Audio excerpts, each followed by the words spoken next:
మత మార్పిడికి పాల్పడేటువంటి కొందరికి సుప్రీంకోర్టు భారీ జలక్కిచ్చింది. తల్లి లాంటి మతాన్ని విస్మరించి వేరే మతంలోకి మత మార్పిడి చేసుకునే వారికి రిజర్వేషన్లు వర్తించవు అంటూ సుప్రీంకోర్టు నిన్న సంచలనమైనటువంటి తీర్పిచ్చినటువంటి నేపథ్యంలో ఈ అంశం మీద మనం ఈరోజు విశ్లేషణ చేసుకుందాం. ప్రస్తుతం మనతో పాటు ఉన్నారు జనసేన పార్టీ అధికార ప్రతినిధి శ్రీనివాస్ గారు. సార్తో మాట్లాడదాం. సార్ నమస్తే. సార్ నమస్తే అండి. తల్లి లాంటి మతాన్ని విస్మరించి మత మార్పిడికి పాల్పడిన వారికి రిజర్వేషన్లు వర్తించవు అంటూ సుప్రీంకోర్టు భారీగా జలకిచ్చింది. ఏంటి సార్ ఈ తీర్పుని ఎలా చూడాలి మనం? ఒకటి దీంట్లో రెండు అంశాలు. మతం మార్చుకోవడం అన్నది వ్యక్తిగత హక్కు, అది ఎవరన్నా మార్చుకోవచ్చు. అయితే మతం మార్చుకున్నంత మాత్రాన వాళ్ళకి కులం మారదు. రిజర్వేషన్లు వర్తిస్తాయా వర్తించవా అన్నది ఈరోజు కొత్తగా సుప్రీంకోర్టు చెప్పింది కాదు, రాజ్యాంగంలో ఉన్నదాన్నే సుప్రీంకోర్టు మరోసారి ధృవీకరించింది. అసలు రిజర్వేషన్ అనే అంశం ఎందుకు వచ్చింది? ఆ రోజున హిందూ మతంలోనే ఉన్నటువంటి ఈ కుల అంతరాలు చాలా ఉన్నాయి. అణగారిన వర్గాలు మిగతా కులాల వారితోటి సమానంగా హక్కులు పొందలేకపోతున్నారు కాబట్టి వాళ్ళకి కూడా మిగతా కులాలతోటి సమానంగా ఉండేటువంటి విధానం కల్పించడానికి రిజర్వేషన్స్ అనే అంశాన్ని ఆ రోజు రాజ్యాంగ కర్తలు దాంట్లో పెట్టారు. అంటే ముఖ్యంగా హిందూ మతంలోనే కులాలు ఉన్నాయి, క్రిస్టియానిటీలో కానీ లేకపోతే ముస్లిమ్స్లో కానీ కులాలు లేవు. అంటే రకరకాల విభాగాలు ఉన్నాయి.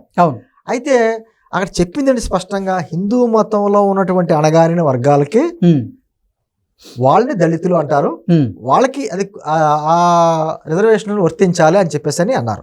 చెప్పడంతో పాటు ఒకవేళ ఎవరైనా మతం మార్చుకుంటే వాళ్ళకి ఎస్సీల నుంచి బీసీ కేటగిరీలో వస్తారు అని చెప్పేసి మనకు ఉన్నాయి కదండి, బీసీ ఏబీసీ అని ఉన్నాయి కాబట్టి బీసీ కేటగిరీలో వస్తారు అని చెప్పేసి అని అక్కడ చాలా స్పష్టంగా చెప్పగలిగారు. అయితే ఇప్పుడు ఏమైపోయిందంటే సమాజంలో మతం మార్చుకోవడం అన్నది మా వ్యక్తిగత హక్కు అని చెప్పేసి చాలామంది మతాలు మార్చుకుంటున్నారు. సరే, అది వేళ ఇష్టం, కానీ మతం మార్చుకుంటున్నారు కానీ కులానికి సంబంధించి మాకు రిజర్వేషన్స్ కావాలని చెప్పి రిజర్వేషన్ హక్కులు అనుభవిస్తున్నారు. ఇంకా చాలామంది ఈ రోజుకి కూడా చర్చిలకు వెళ్ళినా లేకపోతే పూర్తిగా మతాలు మారినా కూడా వాళ్ళ కులానికి సంబంధించినటువంటి రిజర్వేషన్లు మాత్రం లబ్ధి పొందుతున్నారు. దానివల్ల నిజమైనటువంటి దళితులకి, ఇక్కడ దళితులు అంటే హిందూ మత సాంప్రదాయాలు పాటించే బడుగు బలహీన వర్గాలు, అట్టడుగు వర్గాలు, వాళ్ళు దళితులు. అదే తప్ప మతం మారిన వాళ్ళకి వాళ్ళు దళితులు కారు. అది స్పష్టంగా చెప్పినా కూడా ఈరోజు ప్రభుత్వ ఉద్యోగాల్లో కావచ్చు, ఎక్కడైనా కావచ్చు, అనేక మంది రిజర్వేషన్ సౌకర్యాలు పొందుతున్న వాళ్ళు ఎవరున్నారంటే వాళ్ళ మతం మార్చుకుంటున్నారు, కులం మాత్రం ఇదే ఉంచుకుంటున్నారు. కులం మార్చడానికి లేదు కదా ఉన్నారు. అది దీని మీద దేశంలో పెద్ద చర్చ జరుగుతుంది. కానీ ఇది రాజకీయ నాయకులు ఎవరో ఈరోజు సుప్రీంకోర్టు ఏదో మాట్లాడింది, కానీ దీని మీద నిజంగా ఎవరు మతాలు మారారు, ఎవరు మత మార్పిడి చేసుకునే మతాలు వేరే మత ఆచారాలు పాటించినా కూడా ఇంకా రిజర్వేషన్ సౌకర్యాలు ఎంతమంది అనుభవిస్తున్నారు, ఆ లెక్క కానీ తీసేంత ధైర్యం ఆ చర్చ కూడా చేస్తుంది అనేది నేనైతే అనుకోవట్లా. ఎందుకంటే ఇది పెద్ద తేనెతుట్ట, రిజర్వేషన్స్ అనేది పెద్ద తేనెతుట్ట. ఏమంటారు మామూలుగా ఈ రిజర్వేషన్స్ ఫలాలు అందుకుంటున్న వాళ్ళు అంటే మతం మారిని కూడా మాకు వ్యక్తిగత స్వేచ్ఛ ఉంది, రాజ్యాంగం కల్పించింది అన్నారు. కరెక్టే, మరి అదే రాజ్యాంగం చెప్పింది మత మార్పిడి చేసుకుంటే నువ్వు ఆ ఎస్సీ కేటగిరీలోకి వెళ్ళావు, నువ్వు బీసీ కేటగిరీలో వస్తావని చెప్పేసి అని. ఎగ్జాక్ట్లీ. ఎందుకంటే నేను చెప్తున్నాను సార్, నాకు మంచి ఫ్రెండ్ ఒక ఆయన ఉన్నాడు, దళితుడు, మాల కమ్యూనిటీ. వారు చర్చికి వెళ్తున్నారు, బాప్తిజం తీసుకున్నారు, అన్ని రకాలుగా తీసుకున్నారు.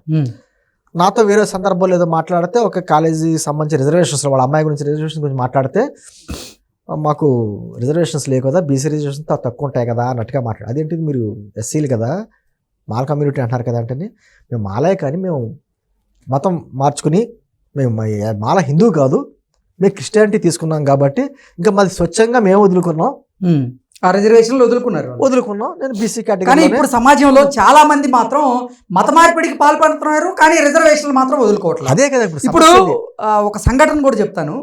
మాకు తెలిసిన వాళ్ళ ఇంటి ఎదురుగా ఎస్సీకి సంబంధించిన ఫ్యామిలీ ఉండేది. అయితే వారు కూడా బాప్టిజం పుచ్చుకున్నారు. బాప్టిజం పుచ్చుకున్న తర్వాత వీరిద్దరికి ఏదో ల్యాండ్ విషయంలో గొడవ అయ్యి వారెళ్ళి మమ్మల్ని అసభ్య పదజాలంతో దూషిస్తున్నారు అంటూ ఎస్సీ ఎస్టీ అట్రాసిటీ కేసు పెట్టారు. వీళ్ళు ప్రూవ్ చేసుకోవడానికి చాలా ఇబ్బందులు పడాలి. కాబట్టి చాలా ఎందుకంటే అంటే ఎస్సీ ఎస్టీ యాక్ట్ అన్నది ఆ బడుగు బలహీన వర్గాలని సమాజంలో ఎటువంటి అవమానాలకి గురి కాకుండా కులం పేరుతో ఎవరన్నా దూషిస్తే వారి మీద చర్యలు తీసుకోమని చెప్పి చాలా బలమైన చట్టం వచ్చింది. కానీ ఆ చట్టాన్ని ఎంత దారుణంగా దుర్వినియోగం చేస్తున్నారు అన్నది చాలా ఉదాహరణలు ఉన్నాయి. ఎగ్జాక్ట్లీ. అంటే కులం పేరుతో తిట్టినా తిట్టకపోయినా కూడా నన్ను తిట్టాడు అంటే దానికి ఇంకా బెయిల్ వచ్చే పరిస్థితి లేనటువంటి పరిస్థితులు వచ్చినాయి. అంటే నిజంగా వారు అదే కులంలో గనక ఉండి మత మార్పిడికి పాల్పడకుండా ఉంటే నిజంగా వాళ్ళకి వర్తిస్తుంది ఖచ్చితంగా. కానీ వాళ్ళు ఎప్పుడైతే మత మార్పిడి చేసుకున్నారో వాళ్ళు ఇక ఎస్సీ కింద రారు కదా. అదే అంటారు. ఇప్పుడు సమాజంలో అదే అయిపోయిందండి. ఒక పక్కన ఏమంటారు, రాజ్యాంగం మాకు అన్ని హక్కులు కల్పించింది అంటారు, అంబేద్కర్ మాకు దేవుడు అంటారు. కరెక్టే, అన్ని రకాలుగా. మరి అంబేద్కర్ విధానానికి వ్యతిరేకంగా నిర్ణయం కదా ఇది. నువ్వు మత మార్పిడి చేసుకున్నావు, నీ కులం ఏంటన్నది తెలుసు కదా, నువ్వు ఎలా రిజర్వేషన్ అనుభవిస్తున్నావు అంటే ఇది ఒక పెద్ద చర్చ కింద ఉందండి. వాళ్ళు రిజర్వేషన్స్ పొందడమే కాకుండా మతం మార్చుకుని రిజర్వేషన్స్ పొందడమే కాకుండా వాళ్ళ కుటుంబీకులకి వాళ్ళ పిల్లలకే మనవలకి వీళ్ళు ఐఏఎస్లు చదువుతున్నారు, ఐపీఎస్లు చేస్తున్నారు, ఆర్థికంగా స్టెబిలైజ్ అవుతున్నారు, అయినా కూడా వాళ్ళ పిల్లలకి రిజర్వేషన్లో వాళ్ళ మనవలకి రిజర్వేషన్ అనేది పెద్ద అంటే వాళ్ళు చదువుకోవడానికి వాళ్ళు ఉన్నత స్థాయిలో రాణించడానికి ప్రభుత్వ ఉద్యోగాలు సంపాదించడానికి మాత్రం ఈ మతం అలాగే ఆ కులం అవసరం. కానీ ప్రార్థించడానికి మాత్రం వారు వేరే మతం తీసుకుంటున్నారు. అంటే ఏమవుతుందంటే దీనివల్ల ఏమవుతుందంటే నిజమైనటువంటి హిందూ మతంలో ఉన్నటువంటి ఈ వ్యత్యాసాలు ఏమన్నా దాని ఏమంటారో కుల నిచ్చెన అంటారు. ఆ నిచ్చెనలో అడుగులు ఉన్నారు ఎవరైతే ఉన్నారో వాళ్ళకి అన్యాయం జరుగుతుంది. ఎగ్జాక్ట్లీ. వాళ్ళకైతే నిజంగా వాళ్ళకి వాళ్ళకి అందట్లా. ఇవన్నీ పెద్ద సబ్జెక్టులు అండి. అదే సందర్భంలో ఇప్పుడు ఎస్సీలకి అంటే మతం మారకపోయినా రిజర్వేషన్స్ పొందుతున్నారు కదా, వాళ్ళలో కూడా 1-2 వర్గాలకి అందుతున్నాయి, మిగతా ఉపకులాలకు అందట్లా.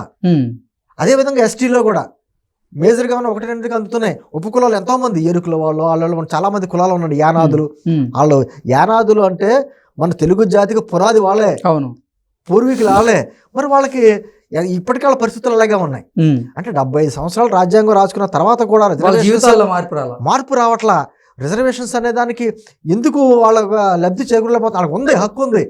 ఇవన్నీ కూడా అంటే ఒక పక్కన ఈరోజు సుప్రీంకోర్టు అదే తమిళనాడులో ఏదో ఒక ఇన్సిడెంట్ జరిగితే వాళ్ళు మతం మార్చుకుని కూడా రిజర్వేషన్స్ కావాలని చెప్పేసి కోర్టుకి వెళ్తే సుప్రీంకోర్టు దాకా ఇష్యూ వెళ్ళింది. సుప్రీంకోర్టు చాలా స్పష్టంగా చెప్పింది, రాజ్యాంగంలో ఉన్న ప్రకారం మీరు మతం మారితే మీకు రిజర్వేషన్స్ ఫలాలు దక్కవు అనేటువంటి విషయాన్ని చాలా స్పష్టంగా చెప్పింది. ఇది కొత్తగా చెప్పక్కర్లా. నేను అంటుంది కృష్ణ గారు, ఆల్రెడీ రాజ్యాంగంలో ఉంది, కొత్తగా చెప్పక్కర్లా. కానీ దాన్ని అమలు చేయడానికి ఇక్కడ ఉన్నటువంటి రాజకీయ పరిస్థితులు అనేకమైనటువంటి ఉంటాయి. ఎక్కడైనా సరే ఇప్పుడు కొత్తగా ఒక వాదన వస్తుంది, ఇటువంటి విషయాలు మన సమాజంలో క్లియర్గా రావాలంటే ఎక్కడికెక్కడ గ్రామ సభలు పెట్టుకుని గ్రామాల్లోనే నిర్ణయించాలి ఆ వ్యక్తి కులం ఏంటి, ఆ వ్యక్తి ఆచరిస్తున్నటువంటి మతం ఏంటి, అతను రిజర్వేషన్స్ అందాలా అందకూడదా, గ్రామాల అంటే గ్రామ స్థాయి మోడల్లో తీసుకుని మనం వెరిఫై చేసుకుని వాళ్ళకి సర్టిఫికెట్స్ ఇస్తే అప్పుడు క్లారిటీ వస్తుంది. దాన్ని ఎవరో పట్టించుకోరు. గ్రామాల్లో కూడా ఒకవేళ ఏదైనా ఎంఆర్ఓకో ఎవరికో అధికారం ఇచ్చారనుకోండి, వాళ్ళది అవినీతి జరుగుద్ది. ఈరోజు డబ్బులు ఇచ్చుకుంటే జరగదు అంటే ఏం లేదు కదా మన సమాజంలో. ఏది ఏమైనా నేను ఇందా ఉదాహరణ చెప్పింది, అందరూ మా ఫ్రెండ్ విషయం ఉదాహరణ చెప్పింది అదే. అతనికి ఆత్మ ఉంది, దేవుడు నమ్ముకున్నాడు, నాకు బైబిల్ అంటే ఇష్టం, అలాంటి వాడిని గౌరవించచ్చు, బాప్తిజం తీసుకున్నాడు, చక్కగా వాళ్ళకున్న రిజర్వేషన్ అది వదులుకుని అతను చక్కగా బీసీ కేటగిరీలో తీసుకుని అతను రిజర్వేషన్ చేసుకుంటున్నాడు. అంటే ఒక విధంగా రాజ్యాంగాన్ని మోసం చేస్తున్నావు, అంబేద్కర్ని మోసం చేస్తున్నావు, నువ్వు నమ్ముకున్న దేవుడిని మోసం చేస్తున్నావు. నువ్వు అన్ని మోసం చేసి రిజర్వేషన్ ఫలాలు అందుకుంటుంటే మిగతా నిజమైనటువంటి అవసరమైన వాళ్ళు అన్యాయం అయిపోతున్నారు కదా. ఈరోజు ప్రత్యేకించి సుప్రీంకోర్టు చెప్పకర్లా, ఇది సమాజంలో ఇది పెద్ద చర్చ. రాజకీయ నాయకులు ఏదన్నా ఈ విషయం గురించి మాట్లాడితే మాకు ఓటు బ్యాంక్ రాజకీయాలు కాబట్టి మాకు అంత ఇబ్బంది అని చెప్పేసి ఎవరో మాట్లాడరు. దాంతో ఏదన్నా అంటే అదిగో నా కులాన్ని ఎలా అన్నావా అని చెప్పి రెచ్చగొట్టే కార్యక్రమాలు కూడా ఉంటాయి. వాళ్ళ సంఘాల నాయకులు ఉంటారు, ఈ రకరకాలు ఉంటాయి. ఈ రోజుకి కూడా పెద్ద పెద్ద పదవుల్లో ఉండి కూడా చక్కగా మత మార్పుడు చేసుకున్న వాళ్ళు కూడా రిజర్వేషన్ సౌకర్యాలు చక్కగా పొందుతున్నారు. నిజంగా పాపం బడుగు బలహీన వర్గాలు ఎంతో మంది కనీసం స్కూల్కి వెళ్ళేటువంటి పరిస్థితులు కూడా లేకుండా అన్యాయం అయిపోతున్నారు. ఎందుకంటే వాళ్ళతోటే ఆ పర్సంటేజ్ ఫుల్ అయిపోతుంది, వీళ్ళకి అసలైనటువంటి ఫలాల లభ్యం దొరకట్లా. అంటే ఇప్పటికైనా సమాజంలో మార్పు రావాలి, ప్రభుత్వాలు కూడా సరైన నిర్ణయాలు తీసుకోవాలి. ఇందాక చెప్పినట్టు గ్రామ స్థాయి మోడల్లో తీసుకుని ఎవరి కులం ఎవరిది ఏ కులం కుల సర్టిఫికెట్ ఏంటి, వాళ్ళ మతం మారితే ఏంటి, వాళ్ళు ఏ కేటగిరీలో ఉంచాలన్న దాని మీద పూర్తి స్థాయిలో ఒక విచారణ చేయడమో లేదా దర్యాప్తు చేయడమో ఒక అవగాహన అంటూ రావాలి. ఇప్పుడు తెలంగాణలోని కొన్ని రాష్ట్రాల్లో కులగణన జరుగుతుంది. ఆ జరుగుతున్నప్పుడు వాళ్ళు ఆచరించే మతం కూడా నిజంగా తీసుకుంటే అప్పుడు ఏ మతం వారు ఎంతమంది ఉన్నారో, ఏ కుల వారు ఎంతమంది ఉన్నారో క్లారిటీ వస్తుంది. అండ్ ఆ విధంగా చేసుకుంటే వస్తే దీనివల్ల ఏమవుతుందంటే నిజమైనటువంటి లబ్ధిదారులు ఎవరైతే ఉన్నారో బడుగు బలహీన వర్గాల్లో వాళ్ళకి ఆ రిజర్వేషన్స్ ఫలాలు అందుతాయి, వాళ్ళ జీవితాలు వెలుగులు నిండుతాయి. Okay sir, thank you so much.